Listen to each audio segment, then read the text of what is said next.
Hello, this is Ruslan Bailov back with you.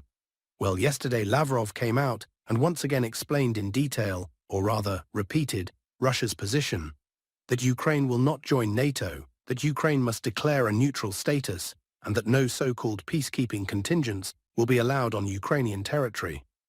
Russia will not allow this. That's how things stand. And as always, I'd like to sincerely ask you to subscribe to the channel. If you're watching my videos not for the first time but haven't subscribed yet, please do. By subscribing, you're helping the channel grow. Thank you to everyone who has already subscribed. The battles on the front continue, and we continue to analyze the situation. So friends, what has become of Ukraine's supposed victory on the Dobropilya sector? Notice something? Just a few days ago, if you remember, all their chats were buzzing, saying they cut off the salient encircled Russians in Kucheriv Yar, and so on. And now what? Now it's silence. Why? Because the Azov fighters have achieved nothing. We can already draw some conclusions, since today marks exactly 10 days since they were transferred here and launched their counter-offensive operation. Their main goal, of course, was to completely eliminate the strong Russian breakthrough and cut off this entire salient. So what did they achieve in the end? Well, Russian troops pulled out of the village of Veseloye, that's true. They also managed to drive Russian forces from Zolote Kolodiaz, but only for a few days, because the day before yesterday, Russian troops re-entered the village and secured its eastern half. More than that, as you can see, they advanced another 5.5 kilometers north from Zolote Kolodiaz, pushing Azov units all the way toward the Petrovka area. So that's essentially the entire result of Azov's 10-day counter-offensive. And tell me, if this is all that the so-called elite can do, then things are looking grim for the AFU. In fact, they had concentrated 3 brigades and several assault battalions here. Their aim, as I said, was to cut off the entire salient along the Nikonor-Rivka-Mayak line. 10 days later, as you can see, nothing worked out. Russian forces are standing like a rock. Of course, I won't sugarcoat things. Fighting here is extremely intense, and our guys are under serious pressure. But Azov is having a very hard time as well. Russian troops are smashing them relentlessly. You see, it's one thing when regular AFU soldiers run, those who never wanted to fight, who were forced there and so on. But it's another matter when even the so-called elite starts to flee. To be fair though, when Azov first appeared here, their presence and attacks did delay the fall of Pokrovsk and Rodinske, since we also had to urgently redirect additional forces to the Dobropilya sector. Without that redeployment, they probably would have managed to cut and eliminate the breakthrough. That's why you haven't heard any real news from Pokrovsk or Rodinske lately, because there isn't any. At Rodinske, Russian troops are stuck on the outskirts.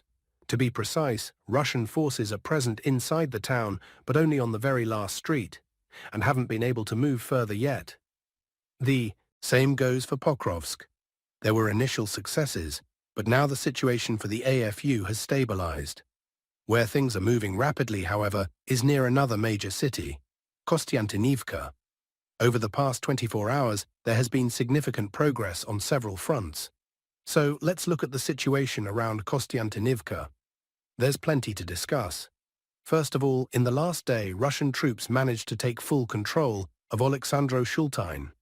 This was the last fortified stronghold covering approaches to the city in this sector. The advance was about 1.5 kilometers, and if you check the map, you'll see that those 1.5 kilometers were through residential areas. There were 2 fortified settlements here, Bilahora and Oleksandro-Shultine. Russian troops secured Bilahora a month ago. Its capture was officially announced on July 20th. Since then, fighting raged on the approaches to Oleksandro-Shultine, and the AFU put up tough resistance. But as usual, they couldn't hold in the end. What does the capture of Oleksandro-Shultine mean? The prospects are quite promising. First, the road to Kostiantynivka from this sector is now open, less than 5 kilometers to the city. The only thing in the way is a zone of dacha plots. Can they delay progress? Maybe, but not by much. These are just dachas, not strong concrete fortifications. So here's the picture now. From Predtekine, the city is only 2.5 kilometers away. From Oleksandro-Shultine, about 4.5 kilometers. This means Russian forces can approach Kostiantynivka from two directions simultaneously. Second, with Oleksandro Shultine taken, the pocket here needs to be closed off. And the bottleneck is already quite small, just over 3 kilometers. And inside that pocket, movement has already begun. From the Siversky Donetsk-Donbass canal side, Russian troops advanced more than 1 kilometer in the last 24 hours, across a front nearly 4 kilometers wide. But honestly, I'm still amazed at the stupidity of the AFU. They keep clinging to their positions here, even though their exit corridor is now only 3 kilometers wide. That's tiny, really nothing. Just think about it. 3 kilometers, which is only 1.5 kilometers from each side. Yes, there are heights here, and the AFU doesn't want to give them up, but they'll lose them anyway. From Oleksandro Shultine it's hard to approach, but from Predtekin it's a different story. It's quite possible to break in and clear out the AFU troops entrenched there. So we're watching closely. I'm confident that very soon this pocket will be flattened, and all AFU soldiers trapped inside will either be captured or eliminated. Moving on. In the past day, there was also significant progress around Chasiv Yar, or rather beyond it. Technically, this sector should no longer even be called the Chasiv Yar direction, since the city has fallen completely under Russian control. The question now is what the command sets as the next objective. Looking at the larger map, it seems likely toward Druzhkivka, that is, the Druzhkivka axis. So let's look at the details. Advances took place on two areas. First, Russian troops moved 1.5 kilometers north of the city toward the village of Verolyubivka. Capturing this village will allow pressure to be applied on Alexeyevo-Druzhkovka. The advance here wasn't huge, more about straightening the front line. Additionally, Russian forces advanced 500 meters along the railway line. Further north, they advanced another 1 kilometers across a front, about 3.5 kilometers wide. The main result is that they reached the outskirts of the village of Maiske. If you zoom in on the map, you'll see that this is a very small village, essentially one main street about 1.5 kilometer long, with two short side streets. So we shouldn't expect very long or tough fighting for Maiske. But once it's taken, there will be opportunities to push either toward Markov or directly toward Bilokuzminivka. And Bilokuzminivka, just so you understand, is only 6 kilometers away, and then comes Kramatorsk. So as expected, with the fall of Chasiv Yar, the front here has started shifting, and in some very interesting directions. What else can I tell you? Overall, that's it for territorial advances. If we don't rely on objective control footage, but instead on statements from the Ukrainian side, then we can note that something is happening in the Zaporizhzhia region, around Kamyanska and Stepnohirsk. Judging by reports, Deep State wrote about this yesterday, Russian troops had already entered Stepnohirsk itself, and from the Plavny side, reached as far as Primorske. But so far there's no confirming footage. Just keep in mind that something is happening here, and sooner or later we'll know exactly what. Kupiansk sector. Step by step, Russian forces are breaking through Ukrainian defenses and expanding their control over the area. Kyiv is trying to counterattack in some spots to regain lost ground. For example, from Petropavlivka, Ukrainian troops are launching small group attacks northward, hiding in forested areas. Russian UAV operators are detecting and neutralizing these groups. In Kupiansk itself, the situation hasn't changed much. On the left bank of the Oskil, in the city's outskirts, Russian forces are not present. Fighting continues for Moskovka. The AFU has thoroughly prepared Kupiansk's defenses, connecting basements and buildings with trenches and dugouts. Well, that's it for the frontline situation today. Now let's take a look at the political arena. Western media have reported the launch of serial production of Ukrainian Flamingo missiles, allegedly with a range of 3,000 kilometers. By the end of the year, Kyiv plans to increase production to 100 units per month. However, video footage from the workshop looks more like a storage site for pre-assembled kits. According to Oleg Tsarev, production is almost certainly not located in Ukraine itself. Last night, the Russian aerospace forces carried out one of the most massive strikes on targets in Ukraine. Almost 600 drones and up to 40 missiles hit targets across 14 regions. A very powerful missile strike with hits on gas facilities in Kharkiv and Dnipropetrovsk regions, reports Yuri Podolyaka. Perhaps not the largest in terms of the sheer number of munitions used, but definitely one of the most effective in terms of visible results.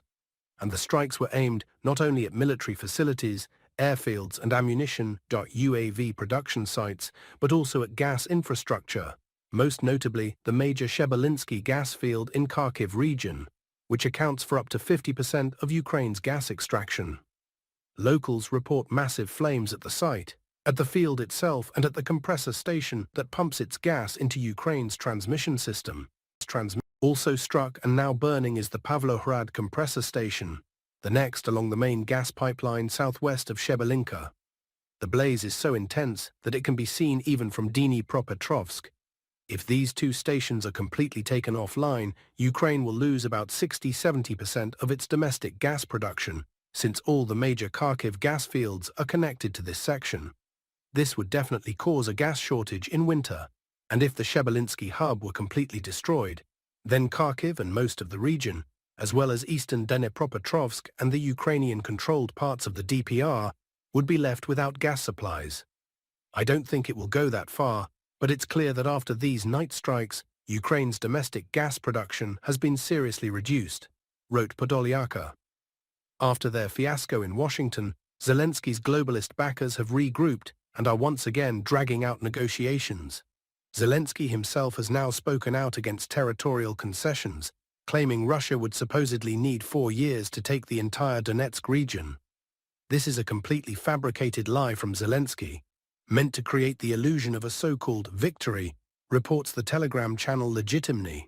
We've already explained that the Ukrainian crisis will continue in this trajectory for a while. Then AFU defensive collapses will grow more frequent, crisis zones will increase, and at some point there will be a major breakdown that allows the Russian army to advance 100 kilometers deep into Ukraine on the march. The most interesting part is that Zelensky himself knows this, but is deliberately leading Ukraine toward total catastrophe in order to please his sponsors. Remember this. Second, no status will be given to the Russian language. Only Ukrainian will remain the sole official language, the actor-president declared. Another track after his negotiations, Zelensky manipulates, hiding behind national interests while in reality pursuing his own. Third, Zelensky is demanding foreign contingents be deployed in Ukraine as one of the so-called security guarantees. But everyone knows this has long been a red line for the Kremlin. Conclusion, the negotiation process on the Ukrainian crisis has stalled again. Until a clear peace formula is developed, both sides will continue this political ping-pong. Sergei Lavrov reminded that Zelensky, while demanding negotiations with Putin, has still not cancelled his own decree prohibiting Ukraine from negotiating with the Russian president. Lavrov also questioned Zelensky's intentions. Zelensky's desire to hold a summit with the Russian leader is just to show his supposed commitment to peace. In reality, Zelensky wants to substitute serious work with show effects in the style of KVN and Kvartal 95, said Lavrov. Earlier, he had said that Putin is ready to meet Zelensky only after all issues are thoroughly worked out and is not prepared to sign any documents with him. Meanwhile, Zelensky's office is stalling for time, trying to secure a security guarantees package from partners. Hungary was rejected because of associations with the Budapest Memorandum. Zelensky refused to consider Hungary as a venue for a meeting with Putin, instead suggesting Switzerland, Austria, or Turkey. Sources say that partners are ignoring Kiev's proposals to bring in foreign military contingents. The security guarantees agreed upon in Istanbul in April 2022, at Ukraine's initiative, are still supported by Russia, then and now, because they were based on principles of collective and indivisible security. Everything else, any unilateral schemes, are absolutely pointless. I really hope those pushing such plans, or simply seeking attention, understand this will be completely unacceptable for the Russian Federation and for all sane political forces in Europe, Lavrov said. Russia is showing a principled line aimed at blocking Kiev and its Western sponsors from reformatting the negotiation process in their favor, reports the Telegram channel Tainaya Kancelyaria. Lavrov's statements at the press conference with his Indian counterpart were described as landmark. Moscow leaves no doubt.